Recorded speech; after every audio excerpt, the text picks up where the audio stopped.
you. Good evening.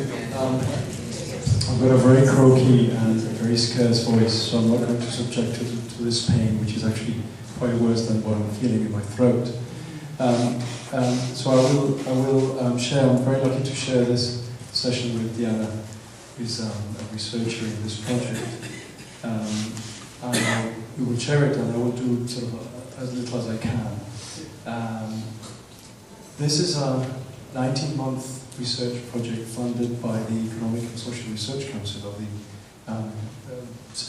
academic funding system in this country, with money from the Department for International Development. And the UKA is the actually different logo these days. And it's a very interesting project, and we were very lucky to be awarded it with this difficult petition.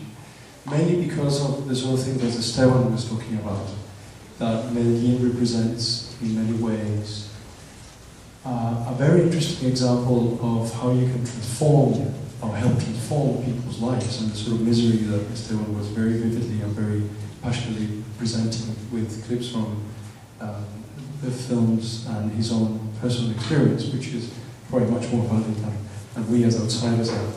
But for me, when I put this research proposal together, I felt that Medellín had a lot to tell the rest of the world. And I'm not from Medellín. I have a few friends from Medellín, but I'm not a sycophant of Medellín in any respect. So I feel that I'm in some ways outside,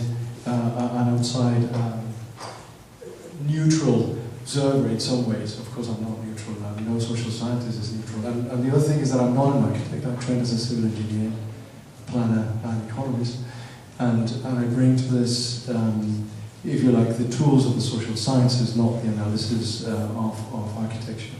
I know that both Diana, who is a political scientist, or our colleagues indeed in the two universities with whom we're working, which is in National University in Medellín, that Esteban mentioned briefly, and Los Andes in Bogotá, which is a private university.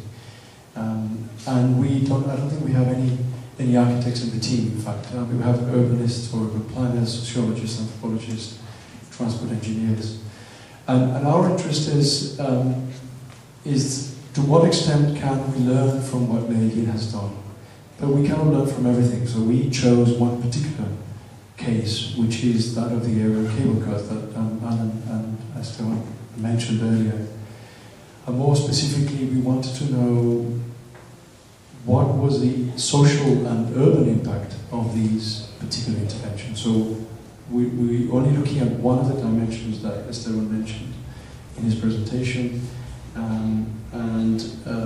although inevitably there will be some overlap between what he said and what we're going to say, because we didn't actually work together on this presentation before coming here, but it was only about half an hour earlier.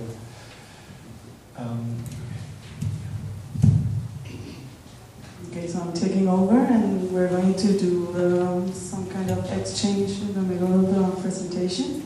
Just briefly to outline the objectives of the presentation tonight, an introduction of the research project, the aims, a contextual and political analysis of Medellín and its environment, a focus in its local government, and the Metrocables analyzed as one element in a larger set of interventions. And of course, at the end, we're going to show some preliminary evidence of the research we have conducted for 14 months now. So the main aim is to examine the links between mobility, poverty reduction, social inclusion, and urban integration, seeking to learn systematically, as Julio has just mentioned, from a critical and independent assessment, as we are not politically involved. We are an academic institution and trying to approach the analysis as such from a critical assessment of a set of interventions fostered by the local government of Medellín, Colombia's second largest city, and focusing in the role that local governments can have in fostering change and reducing poverty in the cities. Here we have the images of the two air cable cars, Línea J, connecting with San Javier, and Línea K with Santo Domingo.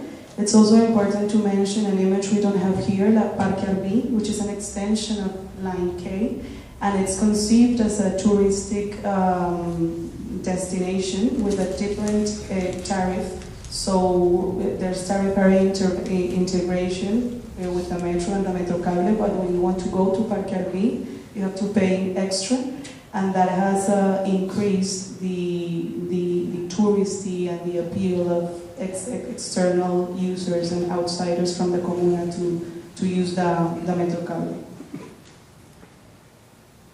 The relevance of this analysis, and it's important to mention that as a relatively cheap, clean and effective response to urban problems of transport, it has attracted widespread attention from different governments, and it's being implemented and considered in different parts throughout the world and Latin America.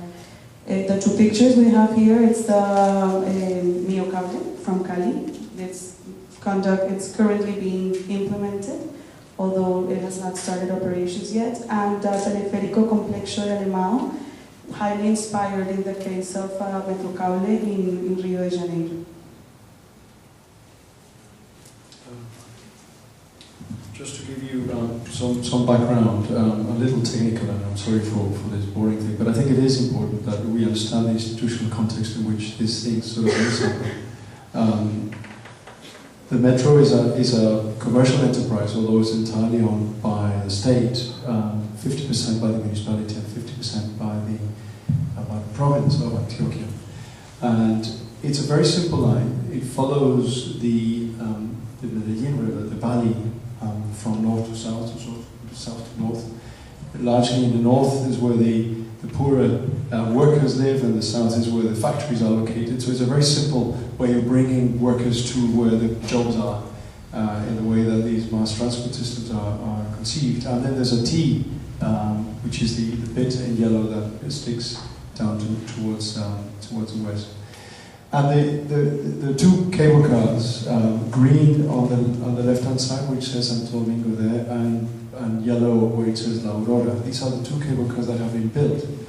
And again, for us, it was interesting to understand what institutions produce these things. What is the contextual?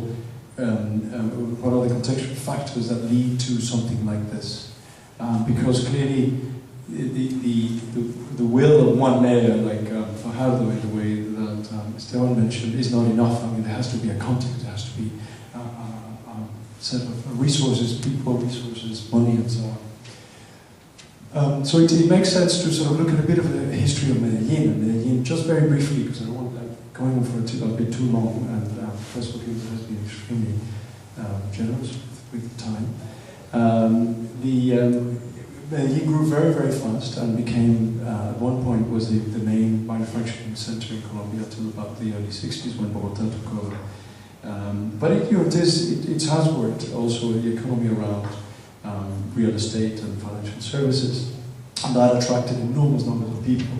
I mean, already Esteban sort of gave us sort of vivid pictures of the growth in the city and the despair that people were feeling at the time, the early 80s, when the national economy opened up to imports. A lot of the textile factories and garment factories closed down, generating enormous unemployment and disaffection amongst people living in these sort of localities. And of course that was compounded by what Alan mentioned earlier, which is the appearance of the drug cartels, which are notorious in Colombia, of which Pablo Escobar is probably the best known name. And that led to sort of enormous levels of social virtually destruction with the highest murder rate in the world. Rise of local gang culture, which led to Operation Orion that Esteban was mentioning earlier. And to the point that in the 1990s, as he was saying, you know, there were areas in the city which were out of bounds even for the military, with a few exceptions. Or anybody who wants to... For police. Even for police, that's true. But not for the military, it was for police.